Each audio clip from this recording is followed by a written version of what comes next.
ದೇವನಹಳ್ಳಿ ತಾಲೂಕಿನ 13 ಗ್ರಾಮಗಳ ರೈತರು ಅಕ್ಷರಶಃ ಬೀದಿಗಿಳಿದಿದ್ದಾರೆ. ರೈತ ಈ ನಾಡಿನ ಈ ದೇಶದ ಬೆನ್ನೆಲುಬು ಅಂತ ಹೇಳ್ತೀರಾ, ಅದೇ ರೈತನ ಬೆನ್ನೆಲುಬನ್ನ ಮುರಿತಾ ಇದ್ದೀರಾ. ಈ ರಾಜ್ಯದ ಮುಖ್ಯಮಂತ್ರಿಗಳು ರಾಜ್ಯದ ರೈತರ ಸಮಸ್ಯೆಯನ್ನ, ರೈತರ ಕೂಗನ್ನ ಯಾಕೆ ಕೇಳಿಸ್ಕೊಳ್ತಾ ಇಲ್ಲ? ನಾಳೆ ವಿಧಾನಸೌಧ ಕೇಳ್ತಾರೆ, ನಾಳೆ ಕಬ್ಬನ್ ಪಾರ್ಕ್ ಕೇಳ್ತಾರೆ, ನಾಳೆ ಈ ರಾಜ್ಯವನ್ನೇ ಕೇಳ್ತಾರೆ. ಕೊಟ್ಬಿಡ್ತೀರಾ? ನೀವು ಈ ರಾಜ್ಯದ ಸಚಿವರೋ ಇಲ್ಲ ರಿಯಲ್ ಎಸ್ಟೇಟ್ ಏಜೆಂಟ್ರೋ ಅರ್ಥ ಮಾಡ್ಕೋಬೇಕಾಗಿದೆ.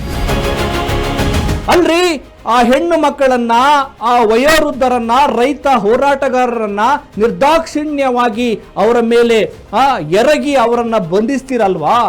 ನಿಮಗೆ ರೈತರ ಬಗ್ಗೆ ಕನಿಷ್ಠ ಕಾಳಜಿನೂ ಇಲ್ವಾ?